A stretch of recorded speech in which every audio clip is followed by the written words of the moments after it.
이번 시간은 다음 주 국내 증시 어떤 방향을 가지고 어떻게 움직일지에 대해서 전망과 전략을 들어보는 시간 갖도록 하겠습니다. 이번 시간 도움 말씀 주실 분은 골든브릿지 투자증권 리서치팀의 이상준 센터장 함께했습니다. 안녕하세요. 안녕하십니까. 예, 매주 뵈니까 매주 새로운 모습이신 것 같아요. 아, 그렇습니다. 예, 머리 색깔이 조금씩 더 희어지는 것 같습니다. 감사합니다. 예, 지금 지난 미국 증시의 흐름, 또 유럽 증시의 흐름, 특히 이제 미국 쪽에서 고용 지표가 사실상 상당히 안 좋게 나오게 되면서, 예. 그렇게 되면서 이제 유럽이나 미국이나 다 급락세로 마감이 됐지 않았습니까? 근데 아시아 증시 쪽, 특히 또 국내 증시 쪽 같은 경우에는 상당히 강한 모습으로 금요일 날 마감을 줬기 때문에 이러한 부분에 대해서 굉장히 의아스러운 하시는 분들이 많으실 텐데, 고용 지표에 대한 해석 부분 자세히 좀 부탁드리겠습니다. 고용지표, 실업률만 놓고 보면은 사실은 부정적인 게 아니라 긍정적인 면이 더 많이 나오죠. 그렇죠, 지금 전망보다는. 9.5%인데 5월 실업률이 9.4%, 예. 0.1%포인트 상승한 거에 그쳤고, 예. 그리고 그 컨센서스가 약 9.6%였거든요. 예, 예. 일단은 긍정적입니다. 근데 문제는 이제 그 취업자 수가 문제죠. 그렇죠. 차트를 보면서 좀 설명을 드리겠습니다. 예.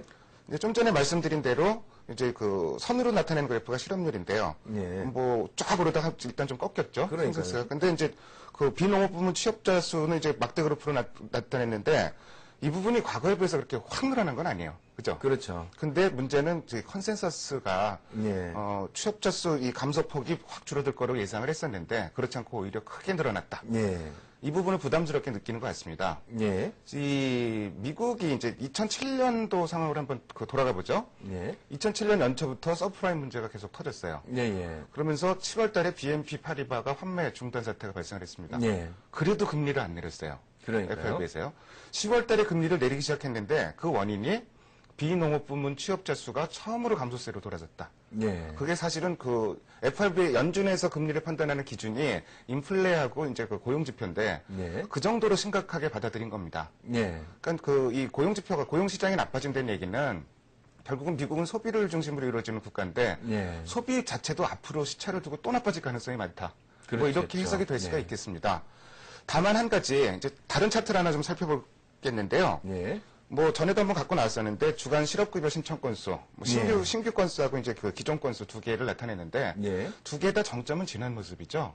그러네요. 이게 예. 사실은 그 다른 지표들은 월간 단위로 발표되지만 이 두 지표는 주간 단위로 발표가 단위로. 되고 예. 그래서 더 리얼타임에 가깝다 이런 말씀도 전에 드린 적이 있고요. 예. 이런 부분을 보면은 뭐 고용 지표가 뭐 갑자기 급격하게 개선되기도 어렵겠지만 그렇다고 여기서 확 나빠진다. 뭐 이렇게 보기도 좀 어려운 상황이 아닌가 저는 그렇게 판단하고 있습니다. 예.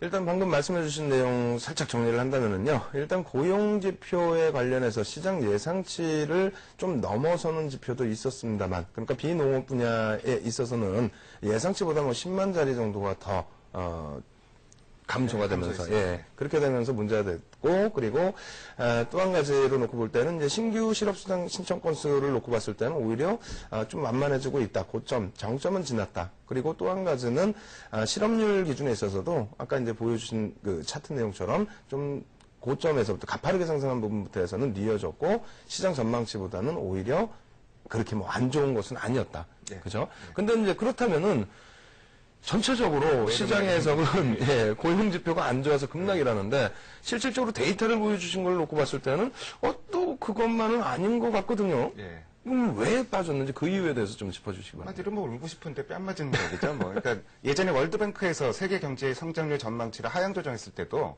예. 그게 그렇게 심각한 상황이 아니었는데 그렇죠. 또 시장이 예. 급락했고 똑같은 상황으로 좀 보고 있습니다. 네. 거기다 이제 그 급락을 일으킨 요인이 몇 가지 정도 더 있다고 보는데요. 예. 그래서 이제 첫 번째는 그 6월 말에 예. 분치를 했어요. 미국 증시도. 그러니까 예, 예. 윈도 드레싱이 있었기 때문에 거기에 대한 반작용도 꼽을 수가 있겠고 예. 또 다음 주부터 이제 어닝 시즌에 돌입합니다. 그래서 예. 기업 실적에 대한 부담도 저희 노출이 됐다고 볼 수가 있겠고 예, 예. 그리고 이제 그 7월 4일이 미국 독립기념일 아니겠습니까? 이제 그렇죠. 그 연휴인데요. 예, 예. 연휴를 앞두고 주식을 그 보유하지 않고 매도하고 넘어가려는 심리 이 예. 세 가지가 좀 복합적으로 영향을 미쳤다고 보여지고요. 다른 차트를 하나 좀 살펴보겠습니다. 예. 뭐 그 차트가 복잡하니까 아주 간단하게 좀 그려봤는데요. 예. 다우 지수하고 이제 이동평균선을 그려봤는데 예. 최근 들어서 21선이 계속 저항선으로 작용을 하고 있죠. 그렇네요. 요번에도 21선 저항 확인하면서 예. 미끄러진 기술적으로는 이런 모습을 좀 살펴보시면 될 것 같고요. 예. 다만 이제 그 61선이 깨졌다는 거, 이 부분이 좀 부담스러울 수는 있습니다. 예. 차트 관련해서 이제 다른 차트 하나 다시 좀 살펴볼 텐데요. 예. 일봉을 한번 제가 그려봤는데요.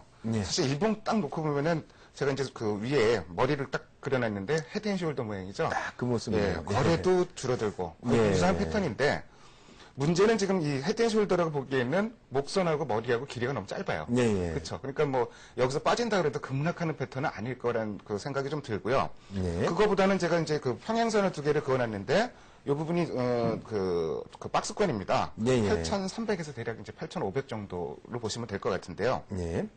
이 박스권 안에서 시장은 좀 움직이지 않겠느냐.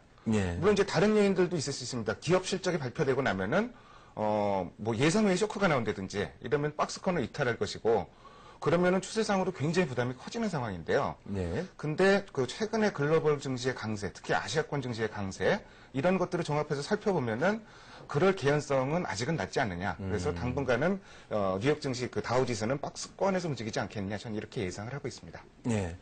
일단 뭐 시장에서 놓고 봤을 때 고용 지표에 대한 부담 요인 때문에 시장이 급락했다. 근데 이제 또 새로운 또 해석을 주셨고 그것에 대한 근거치를 또 명확하게 주셨습니다. 다행스럽게도 시청자분들께서는 또 어찌됐건 주식 매매를 하실 때 윗방향을 보셔야 되는데 그러한 내용과 비슷하게 그러니까 지금의 흐름 자체가 다소 버겁더라도 일단은 급락이 나타날 그런 장세 같지는 않다. 이러한 그 해석으로 받아들여 보겠고요. 그리고 또 질문을 여러 가지를 또 드려봐야 되겠죠. 일단 맨 마지막 부분에 말씀해 주신 것처럼 지금 선진 시장의 지수와 아시아권에 놓여져 있는 시장들의 지수는 굉장히 좀 차이가 많이 나고 있다 이렇게 느껴지거든요.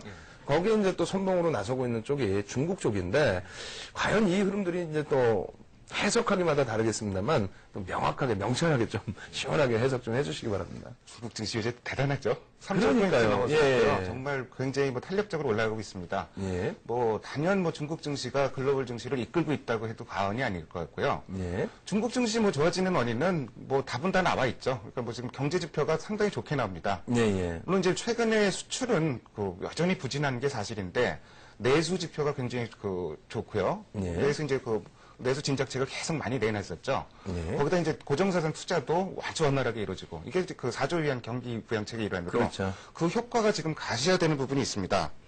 중국도 이제 국가통계국의 한 관계자는 예. 2분기에 중국 경제 성장률이 8%일 것이다. 그러니까요. 8%면 올해 연간 목표치거든요. 예, 예. 이렇게 되면 굉장히 그러니까 중국 경제를 긍정적으로 보는 시각이 많이 늘어나고 있습니다. 예, 예. 그렇다면 이제 문제점은 없을까? 문제점 있습니다. 우선 중국의 이제 유동성 완화 정책을 계속 펼치고 있는데 아주 공격적으로 펼치고 있죠. 예. 그래서 M2 증가율이 계속 지금 과도하게 높아져 있고 예, 예. 거기다 이제 신규 대출이 올해 연간 목표치를 벌써 5월에 초과를 했어요. 예, 예. 이렇게 되면은 뭐 유동성 환수에 나서지는 않겠지만 네. 유동성 완화 정책을 공격적으로 펼칠 수 있는 여지가 상당히 좀 줄어들었다. 네. 이런 부분을 생각하지 않을 수 없고요. 두 번째는 이제 생각해야 할 부분이 공급 물량. 7월부터 네. 이제 공급 물량이 다시 늘어난다. 네, 이 부분도 네. 일정 부분은 좀 부담으로 작용할 것 같습니다. 네. 그래서 어느 정도에서 이제 저항선이 발생을 할지 월봉을 한번 살펴보겠습니다. 상해종합지수는. 사실 3,000포인트라는 지수는 그다지 이렇게 뭐 3,000이랑 딱 떨어지는 그 지수라는 것 외에 기술적으로 큰 의미는 없고요. 네. 의미 있는 지수가 대략 한 3,400포인트 정도입니다. 6,000포인트 이상까지 상승했다가 네. 쫙 하락 급락을 했었는데요. 그 되돌림 폭의 38.2%를 되돌린다 그러면은 대략 이제 3,400포인트 정도가 나오고요. 네. 그 지수가 또 이제 장대음봉 딱 걸려 있죠. 네, 상단 그러네요. 장대음봉 예. 상단이랑 딱 걸려 있는데 이 부분이 아무래도 좀 저항선으로 적용하지 않을까 좀 이렇게 좀 조심스럽게 예상을 해보고요. 네. 다만 이제 중국 증시가 조정 국면에 진입한다 그래도 그렇게 이제 과하게 급격하게 급락세를 보일 것 같지는 않습니다. 네. 이 부분은 이제 거래 분포를 한번 좀 또 살펴보겠습니다. 2008년 11월 4일부터 네. 지금 현재까지 지수대별로 올라오는 과정에서는 바닥 찍고 올라오는 과정입니다. 네, 예. 어느 지수대에서 거래가 많이 됐는지 이렇게 보시면은 2,000포인트 중반대에서 거래가 상당히 많이 됐죠. 예, 선박임이 그러네요. 많이 이루어졌던 얘기거든요. 예. 그만큼 시장 자체는 상당히 좀 그 안정적이기 때문에 예. 최소한 뭐 조정 국면 진입하더라도 좀 하방 경직성은 유지될 것으로 보고 있습니다. 예. 좀 뭐 중국 증시에 대해서 역시 뭐 짧게 정리를 해드린다면은 일단 중국 증시 사실상 지금 글로벌 시장에서 가장 국가 중에 하나입니다. 그만큼 경기 부양책 효과도 있고 여러 가지 요인들이 있는데 그렇다고 해서 이제 뭐 계속 추가적으로 강세를 나타내기보다는 아무래도 이제 유동성에 대한 회수는 아니더라도 과잉 부분에 대해서는 이제 좀 조절할 가능성이 있다. 그리고 하반기에 추가적으로 물량 부담이 있기 때문에 윗방향으로도 다소 제한적으로 그렇다고 해서 뭐 급락이 나오거나 하지는 않을 것이다. 그러니까 중립적인 부분에 대해서 말씀을 해주신 것 같습니다.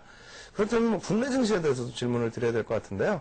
국내 증시 기준에서도 중국만큼까지는 사실은 아니다 할지라도 뭐 우리나라도 경제 지표 자체가 상당히 개선돼서 오는 것들이 나타나는 것들이 많은데 그렇다면 국내 증시도 중국처럼 이 경제 지표를 바탕으로 해서 강한 탄력을 받을 수 있는지 그런 부분도 좀 해석해 주시기 바랍니다. 예, 경제 지표 자체는 상당히 좀 긍정적으로 나타나고 있습니다. 예. 5월 산업 활동 동향, 산업 생산이 전년 동기에 비해서는 그 마이너스지만 뭐 전월에 비해서는 계속 늘어나고 있고 내수도 좋습니다.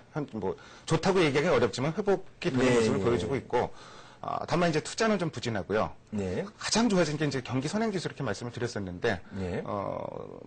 그 경기 선행지수 전년 동월비가 2달 연속 플러스를 기록을 했어요. 거기다 이제 그 전월비 전월 차는 5달 연속 증가를 하고 있습니다. 예, 예. 이 부분은 상당히 좀 긍정적인데 이제 그 경기 선행지수가 좋아진 원인은 코스피가 그 올라갔다는 점이 예. 하나의 요인이고 그다음에 재고 순환 예. 그리고 이 부분은 자세히 말씀드릴게요. 그리고 세 번째가 이제 그 자본재 그 수입액이 늘어났다는 얘기입니다. 예. 이쪽에서 이제 그 재고 순환 관련해서 좀 말씀을 드리겠는데요. 차트를 보면서 말씀드리겠습니다. 예. 어려워 보이는 차트인데요. 그냥 역시계곡선 생각하시면 됩니다. 예. 그 X축이 출하 증가율이고 Y축이 재고 증가율인데요.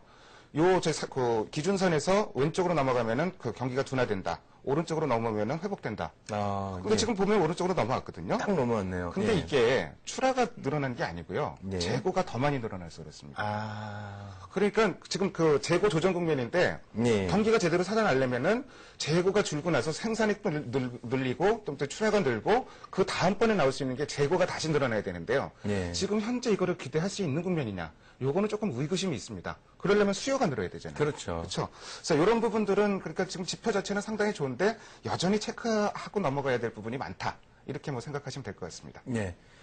일단 국내 증시에 있어서 경제 지표 부분은 조금 더 체크해야 될 부분이 많다 이렇게 말씀을 해주셨고요. 우리가 가장 궁금한 것이 어찌됐건 전망과 전략입니다. 이 부분에 대해서도 이제 한번 질문을 드릴 텐데 사실상 그 국내 기관들의 매수세, 매수 여력 부분까지 시장에서는 또 요즘에 얘기가 되고 있지 않습니까? 그 부분까지 포함해서 전망과 전략 마지막으로 좀 말씀을 해주시기 바랍니다.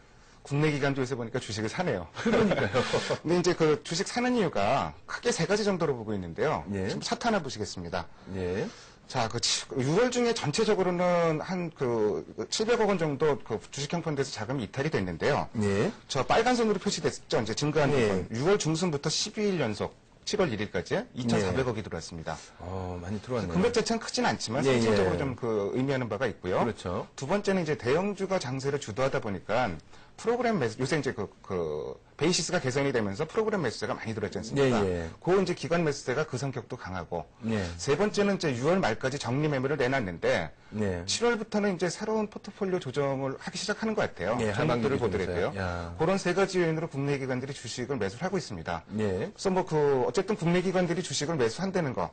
참 팔지만 않아도 감사한 건데 지금 그 그렇죠. 매수를 하고 있기 때문에 이 부분이 장세에 굉장한 그 버팀목으로 작용을 하고 있다고 보고 있고요. 예. 다만 그렇다곤 치더라도 아직은 지금 박스권 상단을 돌파한 상황이 아닙니다. 예. 지금 뭐 박스권 상단이 워낙 단단하기 때문에 매매를 하신 분들은 그걸 확인하시고 매매를 하셔야 될 것 같아요. 예. 지난주에 제가 이제 느린 거리를 접근하라고 말씀드렸는데 예. 여전히 저는 같은 시각이고요. 예. 또 지금 그 시세가 대형주 위주로 막 움직이다 보니까 예. 정말 내 종목은 안 오르는 개별 그렇죠. 종목도 수익률 잘 안 납니다. 예. 그럼 뭐 시장 지수는 올라가는 것 같아도 정말 정작 내가 갖고 있는 종목은 수익이 별로 안 나는. 그러니까 예. 이런 상황일수록 이제 수익률에 대한 욕심은 좀 배제를 하면서 아까 말씀드린 대로 조금 그 시장을 여유 있게 뭐 본격적으로 매수하는 거는 박스권 그 돌파를 확인하고 예. 이렇게 뭐 매매 임하는 전략이 바람직할 것 같습니다.